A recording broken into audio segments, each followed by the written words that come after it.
अभिनंदन, आता तुम्ही आई होणार.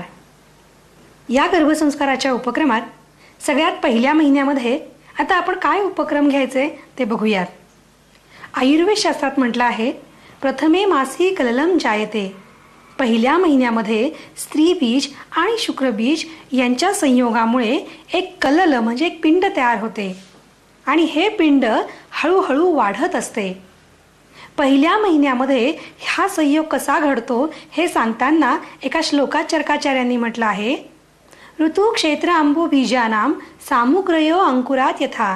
म्हणजे ऋतू, क्षेत्र, बीज आणि अंबू हे 4 घटक गर्भसंभव सामग्री म्हणून ओळखले जातात. यातील प्रत्येक घटकाचा आता आपण विचार करूयात. ऋतू म्हणजे स्त्री बीज जेव्हा गर्भधारणास योग्य असते तो काळ म्हणजे ऋतू होय. जसं शेतकरी हा शेतात धान्य पेरत असताना ऋतू कोणता आहे, कोणत्या काळी कोणतं धान्य पेरावं, त्याचं बीज कसं आहे, ते कसदार आहे का, हे सगळं नीट बघतो आणि त्याच्या अनुभवाने तो चांगलं पीक घेतो. अगदी तसंच ऋतू, क्षेत्र, अंबू आणि बीज हे 4 घटक उत्कृष्ट असतील तर होणारी संतती ही अधिक उत्कृष्ट निपजते.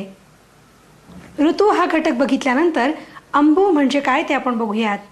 अंबू या संस्कृत शब्दाचा अर्थ पाणी असा होतो, पण इथे व्यापक अर्थाने आहाररस असा करायचा आहे.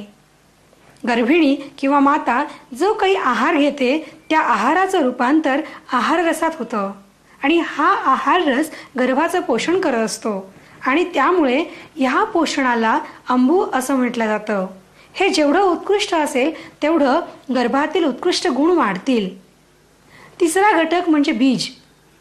स्त्री बीज आणि पुरुष बीज हे जेवढं उत्कृष्ट असेल गुणांनी युक्त तेवढं गर्भ अधिक उत्कृष्ट निपजतो आणि म्हणून शरीर शुद्धीमुळे या बीजशुद्धी आपण गर्भधारणापूर्व काळातच करून घेतो.